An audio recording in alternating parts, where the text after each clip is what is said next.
Hi, it's Hazel. Welcome back to my channel. Yesterday, after I turned the camera off, I continued working on the mini and micro mini books that I had been talking about and showing. Now I got hooked. That the momentum was there. A lot of the component pieces were there, so I just kept going. So I'm tickled pink with the results. I have set up this little fenced area, number one, so that you can get a feel for how big some of these things are that I'll be showing you, as well as yet another attempt of learning how and where I need to be working so that I'm in frame, 99% of the time. I will, I don't think I'm not obviously going to talk about every single one, but I do want to show you what I did. I'm just wondering, maybe I should turn on some extra lights here. Sorry, I should have thought of that before. I mean, there is a lot of natural light in this room. It's not a particularly bright sunny day though, so let's just add a little bit here. I don't know if that's helping or adding more shadows. Anyway, let's start. I don't know if I made up the word micro mini, but it just seemed like, it was it was appropriate. So this, I believe, I don't even know what this was anymore, because to be honest, I've made some of these bases a long time ago. Covered with a dictionary page. This is the negative. Yeah, the negative, I guess, of one of those dies. I think it's a Sizzix brand. A fussy cut and a label and a few little pages in here.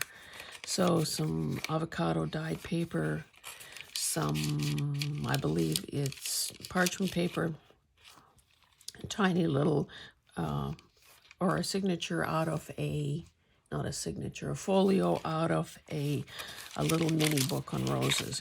So I was trying in each case to try to keep them relatively skinny, because these are things that would go into pockets or whatever. 3-hole pamphlet stitch. This, I believe, was a key card, because that part there is a symbol of a certain hotel. So I had added some stuff to the front. Added this is the inside of an envelope, or maybe the outside of an envelope, because of that coating there, and several pages. Again, trying to be cognizant of the thickness. Now, these things will never properly stay closed, to be honest, because there is virtually no spine. But that's where a decorated paper clip or a little tiny piece of thread or something will do the trick. This one is not one that you would have seen yesterday. It is 5 inches tall by 3 inches wide. And basically it's very squishy, and the cover was made with sewing pattern. Now, I did this a long time ago based on a video that I had seen, but I will be darned if I can remember. Oh, there is some batting in there. Okay, so that's what gives it, because clearly this paper is so thin that you need multiple layers anyway of the tissue paper itself, but it's particularly squishy because of the batting. So I just sort of reinforced the whole spine area by using a digital of someone's. I don't know, might have been a freebie. This is a gal that is in one of my digital kits, and if not yet, then will be. And 2 signatures, various types of paper, Oh, I see I even put a cellophane bag in there as a pocket. Yeah, so really, really nice in the hand, and obviously a handful. This one is a kind of a ratty looking part of a front from a one of those old packages of embroidery transfers. So I had backed it on who knows what, sewn around the edges, didn't, bother trimming to get rid of the frayed edges there, because that is part of the charm, and sort of confirms the age of it. And this was actually sort of a triptych, and again, I don't know whose tag setup. So I cut it down to fit, and you can see I folded it several times to make it work. So basically, it's just a single sheet of paper that kind of folds, a little like origami. It folds in and out too. Again, that would be cute in a homemaking type journal. This one I really like. I think you can tell that it's sort of got like alligator. No, not alligator. Sort of that finish that is textured. It was pretty grubby because it's really old, but I did manage to clean it with just a baby wipe. Because it had been, this was a booklet that opened like so, it and was only stapled, closed. I reinforced both the outside and the inside with a fabric strip that I had. It was in my sewing catch-all area because I intended to make a ruffle. I don't usually have my knots or my knots on the outside, but I did in this case just because I thought it seemed to be better. And quite often we don't have these landscape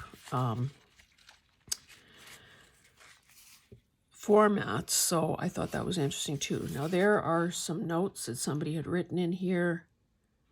Oh, I think this belonged to an old farmer, to be honest. So he paid $41.57 for a set screw, some kind of bracket to go, whatever. So that is part of the charm, so I left it.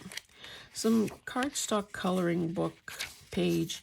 I love this atlas. It's, I don't know if it's German or what, but the colors are so vibrant. I've used it elsewhere. Again, nothing so special about these papers other than I could make them fit. And, okay, let's see, what size is this?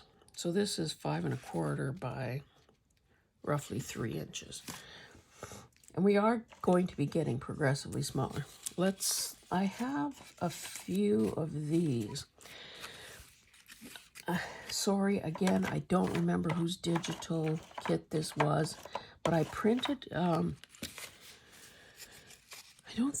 those could be William Morris or Art Nouveau, I'm not sure. Maybe that is it for these guys. Anyway, I printed them on cardstock and just had inked the areas in between the patterns.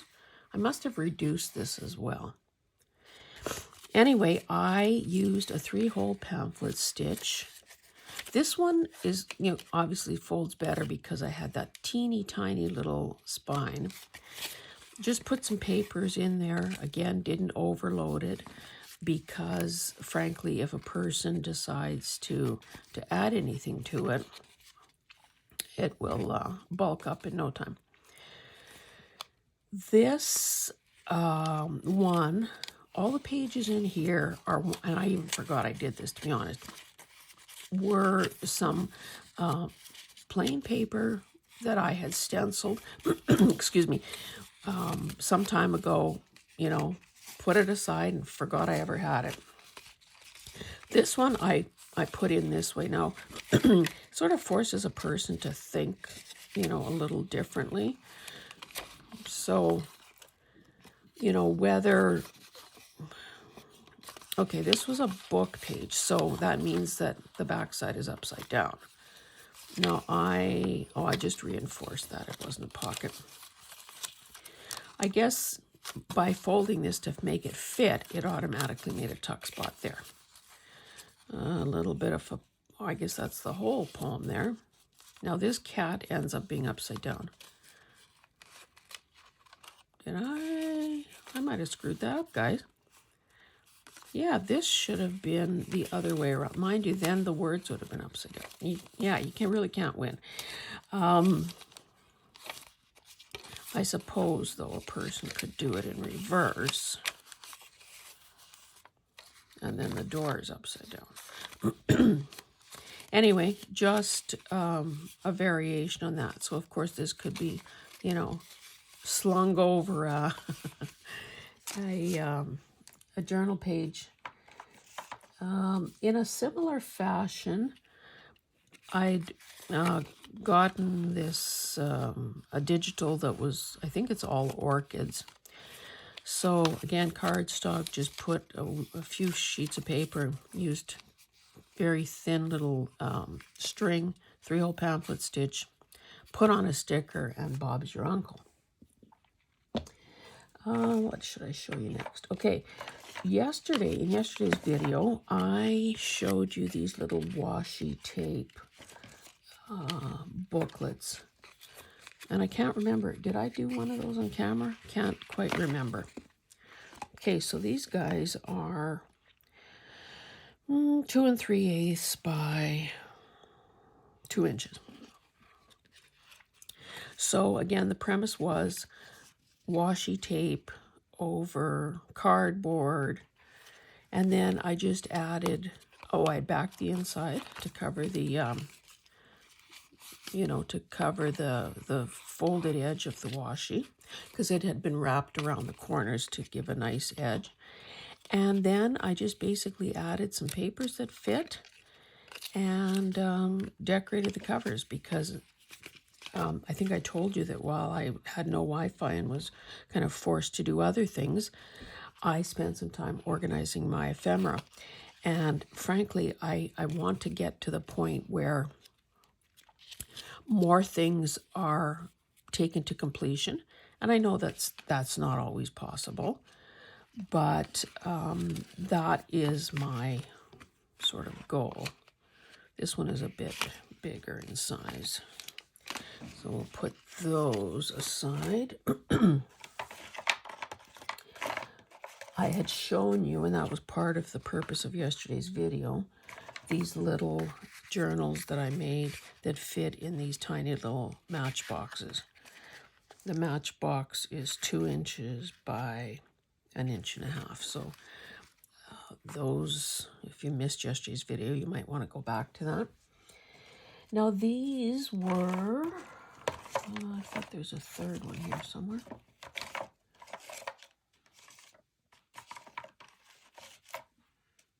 Oh, and there it is. These were tiny little gift cards that came with from the Foot and Mouth painting artists. So reproductions of actual artwork. They already had a punched out hole. I ended up adding some paper and just running a ribbon through the little hole. Now that ribbon, it's decorative. I don't know if that's the smartest thing I could have done. I guess I'd have the same result if I used a ball pin, because it basically impedes the ability to open it all the way. But certainly that can be removed. And maybe I should try to figure out something else that makes that a little more practical. Or maybe it's just cute as it is. Stuck in a pocket somewhere. What else? Oh, I'd showed you this little leather covered book. And again, it just goes to show that regardless of how tiny something is, So 2 inches by 1 3/4 inches. I think I salvaged this leather from an old leather jacket of my husband's. He loves them and, you know, has worn a few out. So I'm sure I have more leather remnants somewhere. Very cute, very nice to the touch.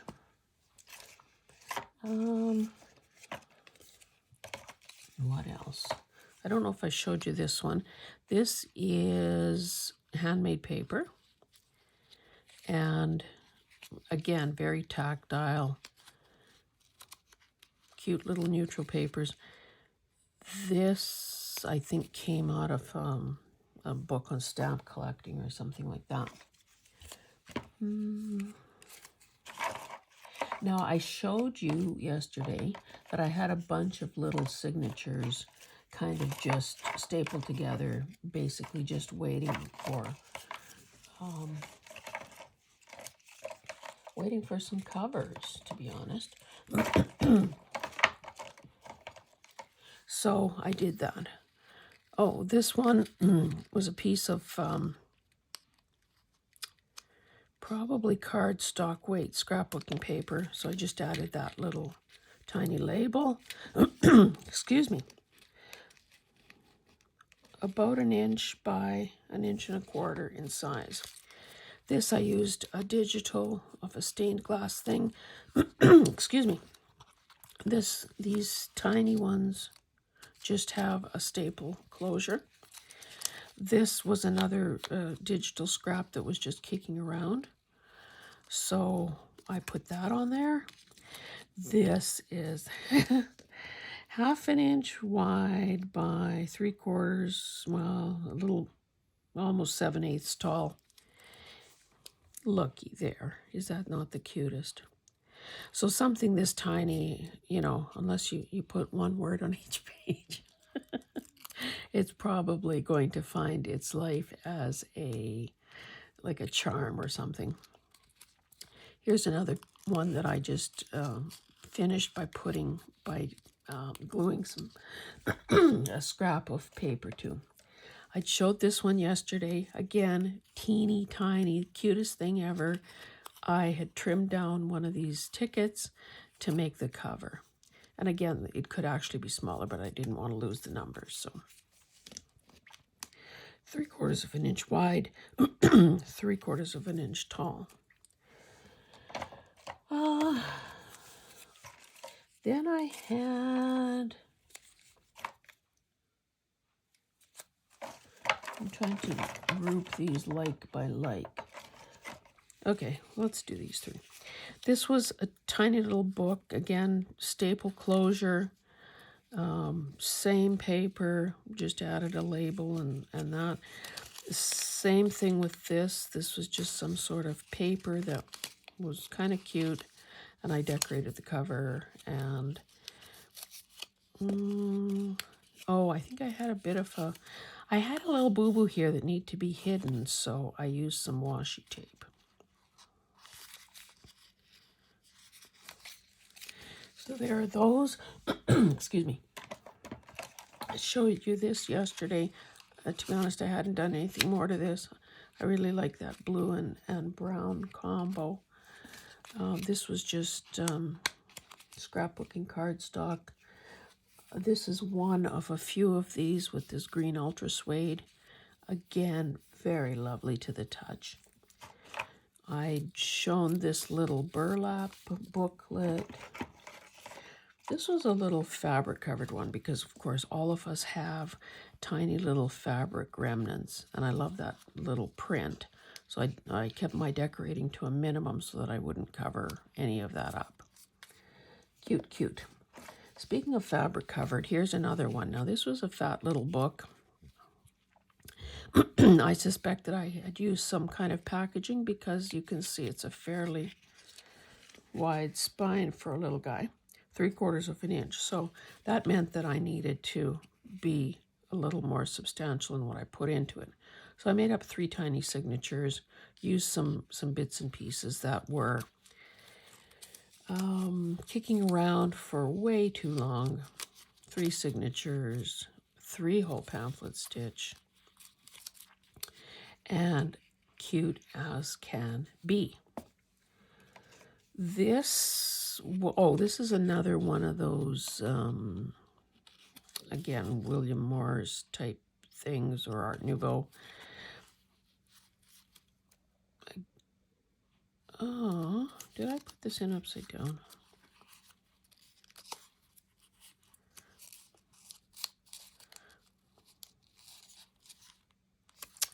It would appear so. Did you notice how I very cleverly and deliberately put this in upside down?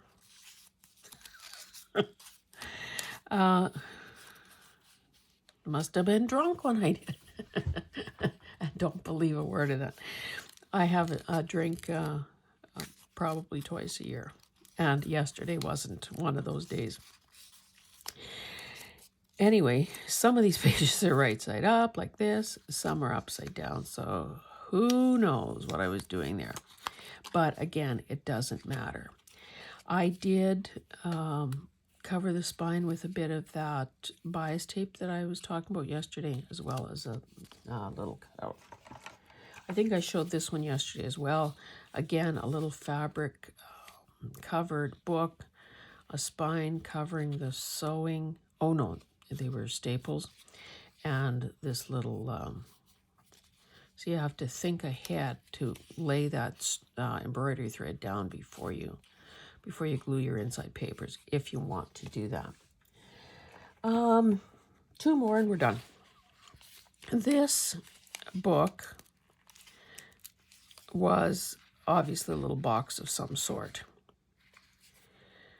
Again, well, 7/8 of an inch spine. So I had to, again, have more than one signature. So I did do that, and it's a combination of paper, some more of those stamped ones. Managed to make a couple pockets, an old newspaper, you know, just odds and ends of things that were kicking around. So I love this. Again, this is a digital paper of some sort, and in case you can't tell, it's a flourishy type alphabet, A, B, C. So there's that one. And then finally, I think this was this kind of a thing. This is corrugated cardboard, very clearly corrugated cardboard. And it seems to me that I had done this and a larger, like 8.5 by 11 folio type thing, based on a video, I believe, by, oh, am I going to remember her name now?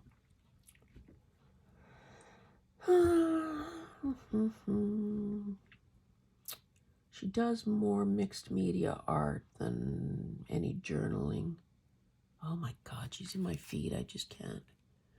Maybe it'll come to me. Anyway, this is corrugated cardboard that I done on both sides with obviously a lot of stencil work, a lot of colors, a lot of layers, and there's a slight sheen to it, so I'm sure that I would have sealed it in some way. So this little thing has been kicking around for a long time. So I finally yesterday put some pages into it, and again, it'll be part of my prototype section. I included some handmade paper, some braille. I really love these as well, and I found them in my in my cleanup venture. So one of these days I'll recreate that for your benefit. I wish I would have thought of. I don't know where it is right this second, but I do have a gigantic one of these. Same color. I probably cut this piece off that. Anyway, that is it for this video. I just wanted to sort of, come back and tell you, show you what the fruits of my effort were. Not all of these were done yesterday, but certainly all of them were started to some degree or another. And I just want to reinforce to you that the teeny tiniest things can turn into something very cute. The obvious question may be, well, what now? What do you do with those things? And I think, like a lot of art, it doesn't have to have a utilitarian purpose. It can exist simply because it's beautiful, or because it was a creation. It was a process of creation that served the creator, that served the artist who did the work. And if a person has to collect something or display something, this is just as legitimate a collection as, crystal or stamps or, hockey cards or whatever. So I will be posting some still photos onto Instagram, and then finding a pride of place to display these things. I have some fabric covered boxes that I think would hold them quite nicely. It will serve the purpose of showing me, reminding anyone that it doesn't have to be a big, multi-week project to have value. So I will stop there. I do want to, now that I'm hooked up, to Wi-Fi reliably, I will be posting more videos, and hopefully, get on a schedule where you can count on a certain thing on a certain day. Anyway, I'm going to stop there, and go make yourself a teeny tiny little micro mini book, and you'll be glad you did. Thanks. Bye.